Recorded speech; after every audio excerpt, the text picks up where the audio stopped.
Welcome everybody to the first episode in the restoration of our 523 1934 Lincoln Murray-bodied Roadster. This is Mark Clayton with Restore Cars, and I'm going to take you step by step through the whole restoration of this car. We got to load it up, bring it home, and then take it all back apart again, clean it up, and then do the assessment on what the heck we've got. We've got to look over the body real well, we've got to look over the wood, and all the parts that we have too. In this episode, we're going to get the engine off of the jib crane and onto the engine stand and over to the engine shop, and we'll start disassembling it, so stay tuned.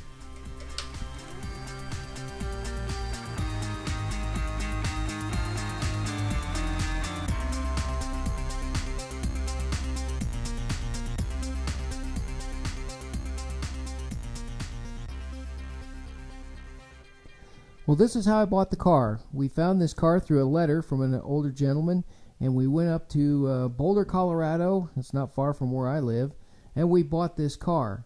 What a wonderful project, a nice California original car. It was really a straight, untouched, unmolested car. We went in and put the body on up there just so we could make one trip back and forth. When we got home, we had to pull the body back off the chassis. It took 6 guys to put the body on up there, but it really takes 1 or 2 at the most at home.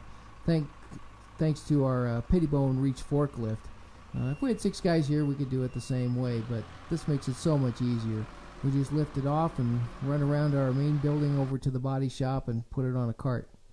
Revealing from the body removal is no shocking surprises. 20-some years of dust sitting in the guy's garage.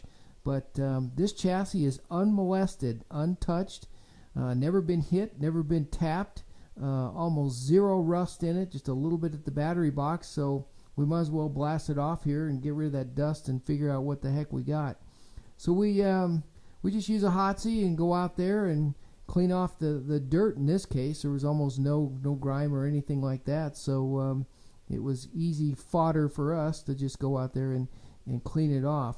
Once we get that done, we do an assessment again to see if there's anything that was revealed, and outside of a little corrosion there on the battery box, is very minor surface rust. There were no surprises at all in this. So we went ahead and moved it on into a bay that's not being occupied right now. We'll have this apart in a couple of weeks, so we'll be out of that bay pretty quickly. But now's the time that we take and we really get forensic. We see what nuts, bolts, washers, clips, anything that may be missing, any little bent brackets or anything like that, and we photograph this. We'll end up with somewhere in the neck of the woods of 500-600 photographs of this chassis alone as we're taking it apart. In the meantime, the engine's been over there hanging on the jib crane over in the body shop, and we got to get it off of the jib crane and onto an engine stand.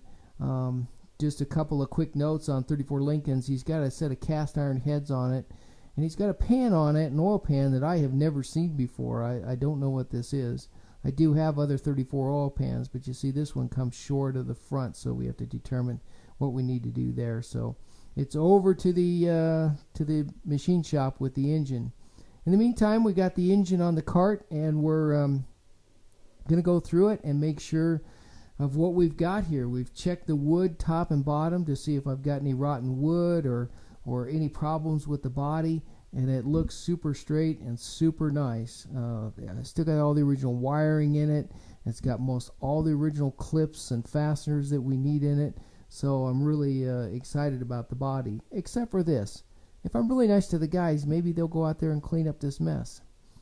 We use an ultrasound here to ultrasound cylinder walls in the machine shop, and it's a really handy tool because we really want to know how thick our cylinder walls are when we're boring them out. In this case, you got 175 thousandths after we bored the block, and that's plenty of meat for cooling and all of that.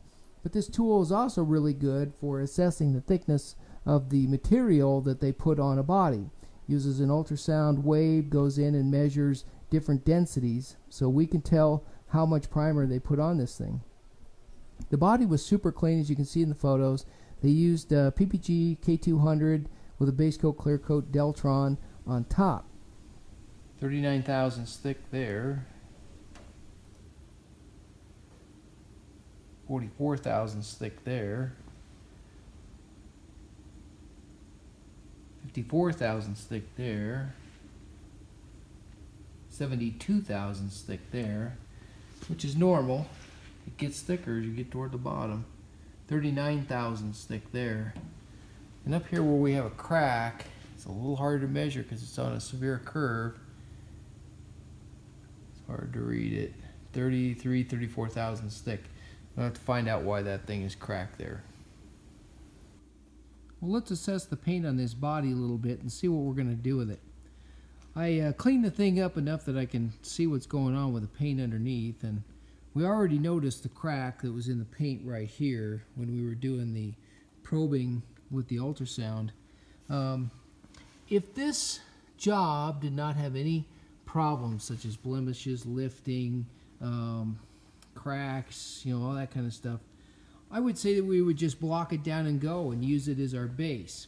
What they put on this was PPG K200 urethane primer, which they still sell the same can of paint today that they did 25 years ago. And it's not bad primer, it's fine, sounds like concrete. We don't use it anymore, but we did in the day. But as I circled this car and I got a little bit closer and closer to it, I started becoming a little bit concerned about it. Up here in this corner right here, I've got some lifting. I've got a little bit more lifting right down in this corner. It's hard to pick up with the camera, but just in the right light there you can see it. It's not a very good paint job as far as straightness is concerned. I'm not so sure how good the camera will pick this up, but I'm really pretty dissatisfied with the back end of this car. It's not even remotely straight. So I think the best thing to do is to take the paint off this thing. We'll take it up and have it blasted off. We may be blasted. They'll probably use plastic for the most part because there was no corrosion in the pictures underneath it. But it's a shame. I mean, it's if it was perfect, I'd use it as a base and just go on. But those few lifting spots, few bubbling spots are very concerning. So I think in this case, better dust her off and start from a good foundation, metal. The doors on this car are aluminum, and the guy had already stripped them and he couldn't remember what chemical he used. So we'll have to do a special procedure to neutralize whatever chemical he put on these doors when we get them apart. One thing that's going to make your restoration go easy or go really bad, and that's organization. In this case, all of my bays are full with customer cars, so I've got to put all these parts on our mobile shelving in our storeroom. And what we did when we got home, we just brought everything in and sort of organized it. But as we pull each part off, we'll have all of this stuff with every nut, bolt, washer, clip organized so that we can quickly go over to the shelf and grab what we need. We also assigned it some pallet racking because you need racking for all of the bigger parts. I don't know what other guys do, but we have pallet racking everywhere around here that we can put these bigger pieces on. We also have all these carts. I got some of them from the school district here locally, and they really make it nice. A book is a must. I put together a book with put tabs in it of notes, research, parts list of what I have to do, and every time that I come across something that's an anomaly or I need a part or anything like that, it goes into this book, and that really is helpful for not missing some little part that you're going to need. The other thing is I got some of these little push-around carts from the school district. They're very reasonably priced, and I set one of them up with my baggies and my little flats. I set up another one because I don't want to put any tools on the engine or the car, so I have little carts that I put my tools on and roll them around. And then finally I have a dry erase board right there handy so that I can mark all the parts and photograph everything. Now the question is what to do with the engine. Well, it's a pretty simple answer. We're going to blow it all apart. I kind of have a sneaky feeling that if it looks this bad on the outside, it's not going to be good on the inside. So we'll just start wrenching on it and take it apart and see what the heck we got.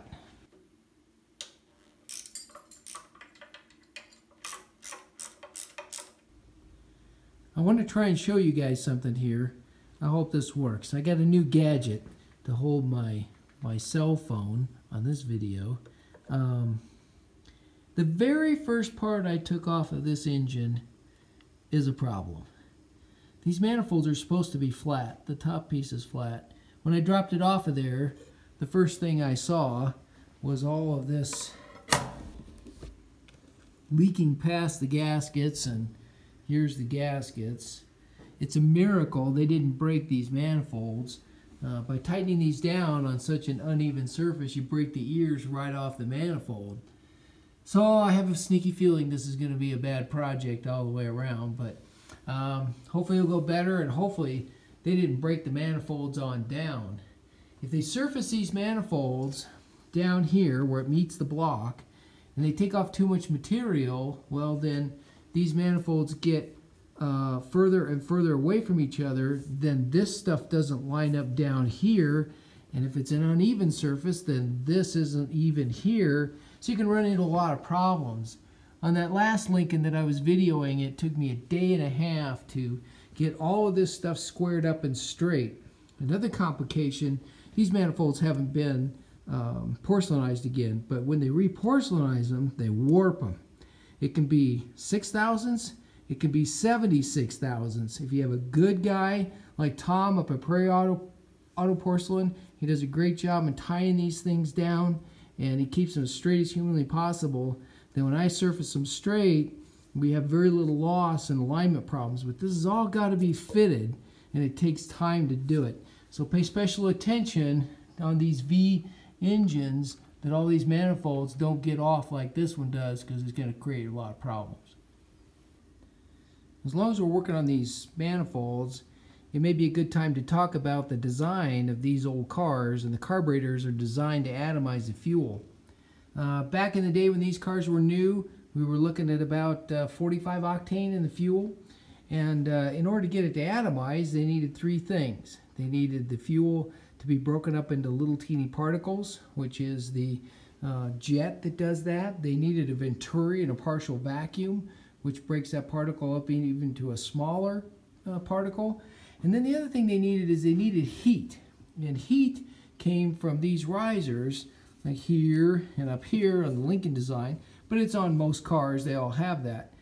Well, today we're running 80 and on up octane fuel, and so the heat is kind of a detriment to us, especially here in Colorado where we have high altitude, and we also have oxygenators and ethanol and all kinds of bad stuff in the fuel that these cars really weren't designed to run. So what I do with most all of these manifolds that are on these cars is I block off the passage here and up at the top there, and so the heat doesn't go in through this manifold and up to the carburetor. We really don't need it, and what it does is it just makes the car hard to start when it's hot. So you might try it if you're having trouble getting your car to start when it's hot. You may want to get rid of the heat going through the manifold, something that we really don't need today. And as we get a little bit further into this, I noticed that we're double gasketed on this side, and they just had one single gasket on that side. Well, you know what that means. They've got these things all messed up, and sure enough, whether I get this on film or not, but sure enough, when you look at it down there, I'm a good 25-30 thousandths off on being level with each other. So it's really tricky getting these manifolds right. And sometimes we do have to double gasket them as people mess them up. So pay attention to all that stuff. If you've got an intake leak, very well could be as something as simple as the manifolds are lining up down there. It's very easy to check too. You use a feeler gauge or squirt a little fuel in there. The car will rev up when you're running it. And one other note to keep in mind is when you've got these manifolds being tied down to the block here, all these old cars used brass hardware here. The nuts have to be brass. If they're like what they used here, which is a regular old hardware steel nut, the expansion and contraction of all that will just loosen this guy right up, and pretty soon all these connections are going to be loose. So it's important to always use brass, and then they'll stay tight.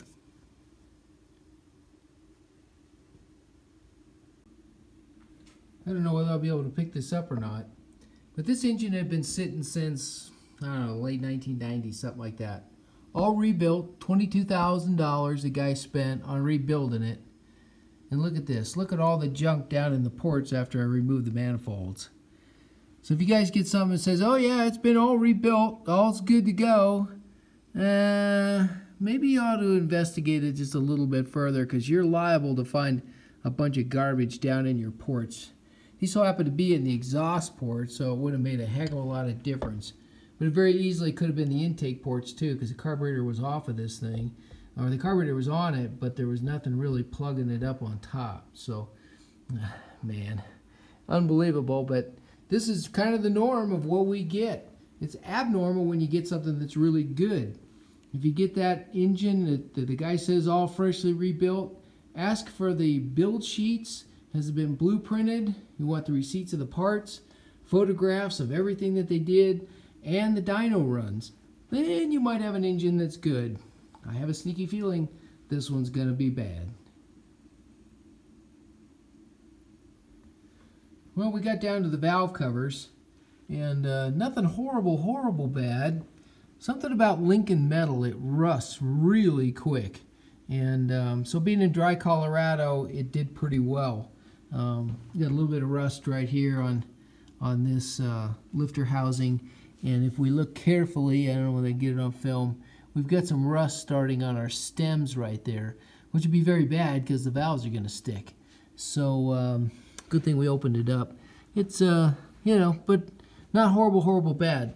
The other thing I see in here is potentially they've taken and swapped out these lifter bolts here. They're supposed to be a hardened special bolt, and it appears as if they've been swapped out for something else. We'll figure it out when we get this all apart. Next, we'll get these heads off of here and see what they did to us for pistons. One of the things I noticed as I pulled off all the head nuts is I had a situation where I had small diameter flat washers, and then I had large diameter flat washers, and then small, and then large, as they all went around this head, and mostly small, which is incorrect. I happen to know that because I build a lot of these K motors. But what if I didn't know, is this one correct, the small diameter, or is this one correct, the large diameter? Well, in the case of Lincoln and Cadillac and some of these, a lot of these cars, Cord, Auburn, they have parts books. And you can go into the parts book and you can look up the head nuts, and there'll be a washer there, a flat washer.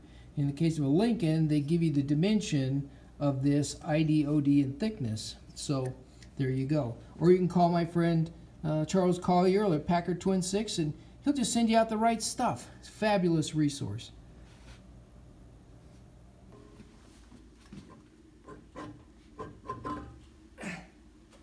That is one heavy head.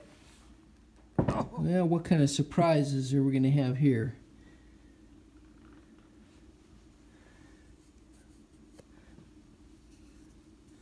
Well, not anything terrible bad. A little bit of corrosion starting because it's been sitting for 20 years. It's always a bad idea. That's why it's so important to go turn a motor over and to pickle a motor if you're not going to run it for a while. If we look at this valve right here, this is a problem, and actually this one is too.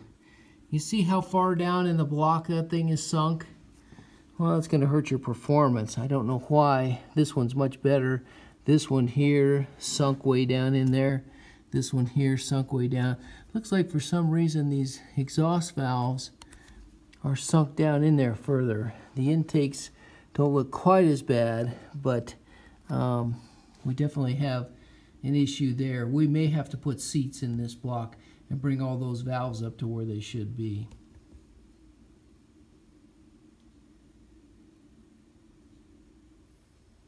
Now, as I wipe the cylinder walls down a little bit too much bright light here, but I've got a fairly deep score in this piston here, or in the bore, with some fairly deep scratches in it. It's kind of surprising whether that happened during assembly or what the deal is. I don't know. I've got another one there. I've got them all in this cylinder. These two cylinders are fairly clean. They've got about a 45-degree crosshatch in them, which is probably appropriate, but not much in the way of crosshatching to seat the rings. This is what I would consider a very light crosshatch, and it looks like to me that it's a 30 over, and with that centering hole in there for machining, This is going to be a cast piston, which is not my favorite. I saw it in the receipts. I kind of figured that it had cast pistons in it. We don't run cast pistons. We run an Arius piston, which is a forged CNC piston. And when we go to balance these engines, we don't have to hardly do a thing to the pistons. Matter of fact, I can't remember ever having to do any weight adjustments on pistons since I've been using Arius pistons. I've been real happy with them. Well, it doesn't take long to get behind in the notebook and the notes. We got the manifolds off, the heads off, pulled the fuel pump off, and now you can see the benches get full real fast. So it's time to get on the notebook and also get all of our pictures going here. And in this particular engine, there's not a lot of hardware here that's original and correctly finished, but that's what we'll write in our notebook, and we'll start collecting up this hardware right away. Well, that's it for this episode, but in our next episode, we'll dive into this body. We'll have all the paint dusted off of it, and we'll be cleaning up the wood, figuring out what we're going to do with the bottom side, which has been undercoated, and we'll make that look brand new again. We'll also be diving into this chassis. We're going to be putting in a high-speed ring and pinion. We'll probably be replacing bearings and all that kind of stuff, and where we find all that, and we'll go through that in our next episode. And we'll also be continuing to take apart our engine, and hopefully in the next episode we'll have the engine completely apart. Thanks for watching. Till next time, take care.